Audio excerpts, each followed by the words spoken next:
Good afternoon. This is the video newsletter for buysellshort.com for Sunday, November 8th. Pretty choppy market this past week. We essentially ended pretty much flat, although some very wild moves up and down on the back of what was mostly pretty damn positive economic data, except, of course, for the one that grabs all the headlines, unemployment. But really, the unemployment rate coming in at 10% plus is not a surprise if you're actually a student of past economic cycles. This is exactly how it plays out. What you don't hear on the more on TV is job losses are actually slowing down, just like they tend to do. You don't go from a recession to job growth in a couple of quarters.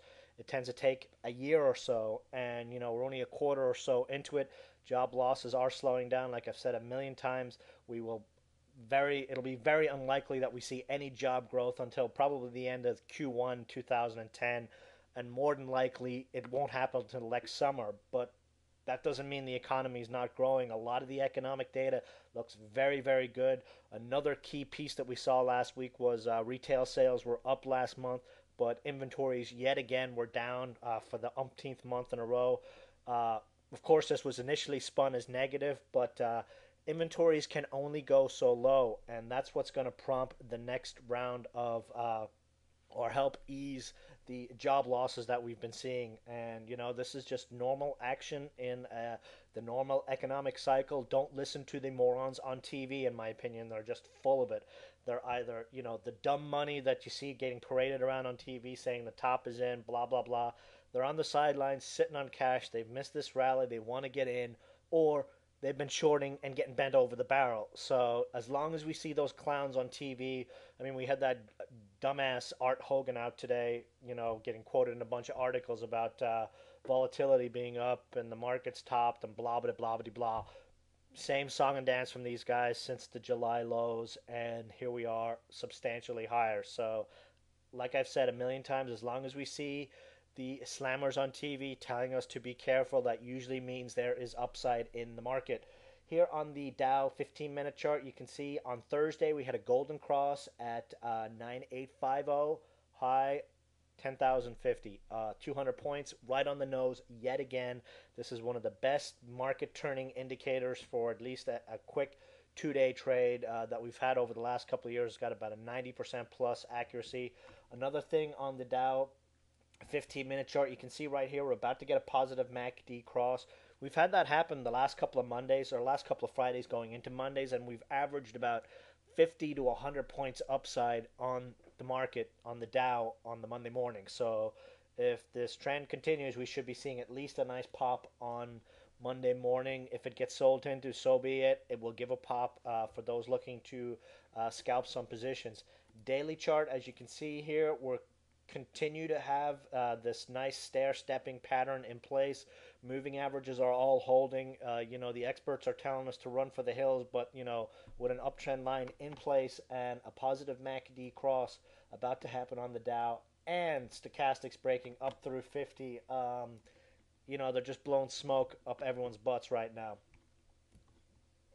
Russell 2000, which is where we are pretty much focused, is still trying to find a bottom here. We had a decent sort of bounce, but still a lot of the little small cappy plays are still trying to decide what to do. And one interesting note here, the chart doesn't look like bad, but Russell looks exactly like the SMH, and that's why I love the SMH so much as a market indicator. So once we see this SMH bust up through the 50-day moving average, we're probably going to see money flow very quickly back into small cap stocks. So just keep an eye on the SMH over the next few days.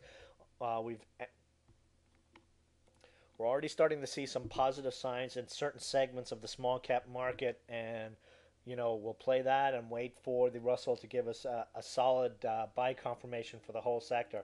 U.S. dollar unable to break through the downtrend line and the 50-day moving average, so that's mildly positive for stocks again. And oil is also trying to figure out what it's going to do.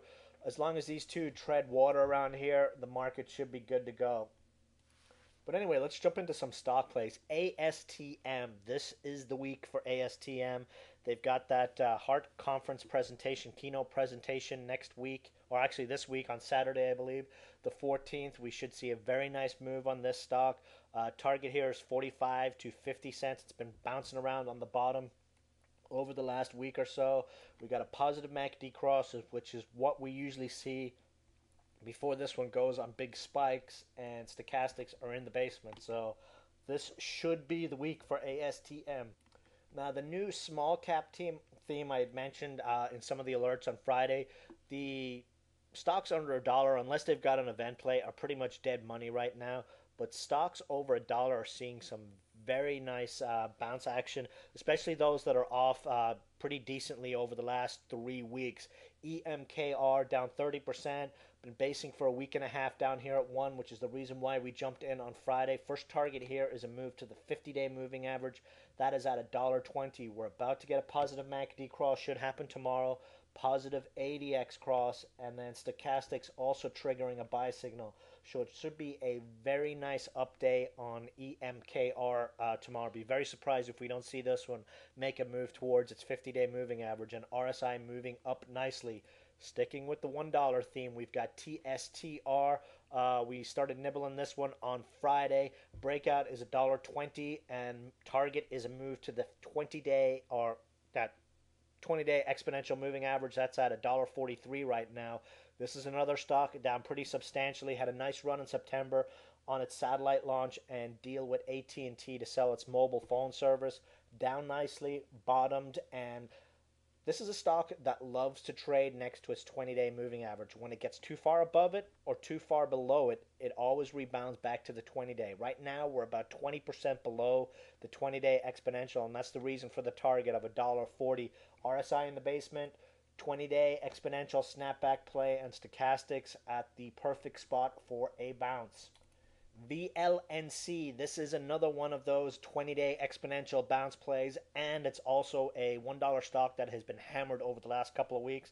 Has put in a bottom here and has very nice upside. We're looking for a move back to the 20-day exponential. $1.41 here. Would be looking to add this one around $1.25, and stops at the 115 area. Looks very, very good. All the indicators are nicely oversold, and it really won't take much for this one to go on a bounce. And again, this is something I've been seeing. A lot of these $1 area stocks are bouncing very, very nicely. And this is where we're going to focus on right now. Look for the trends in the market and play the ones you see. And then when you see new ones, you jump on that. And that's what we're doing right now. Just a quick mention on what we were talking about, that snapback to the 20-day exponential.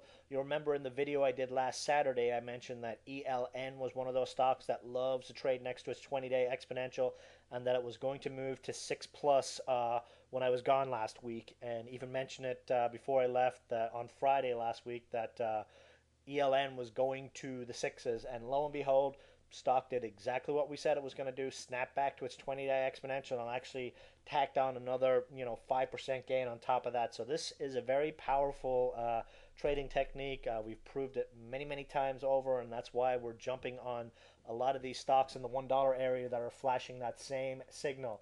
DVAX. This is another $1 plus stock, down substantially over the last couple of weeks.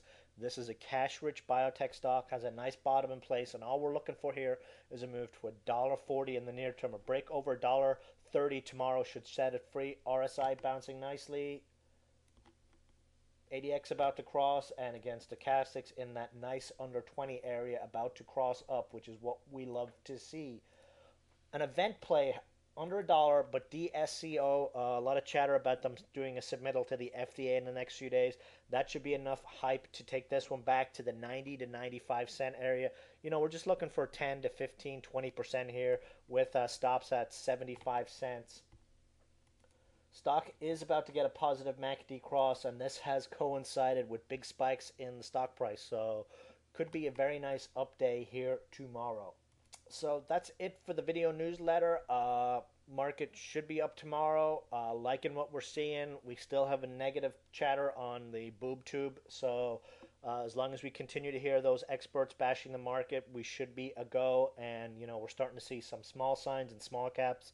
We're going to play what we see. And then it should be a pretty active week. So see you guys in the chat room tomorrow. Goodbye.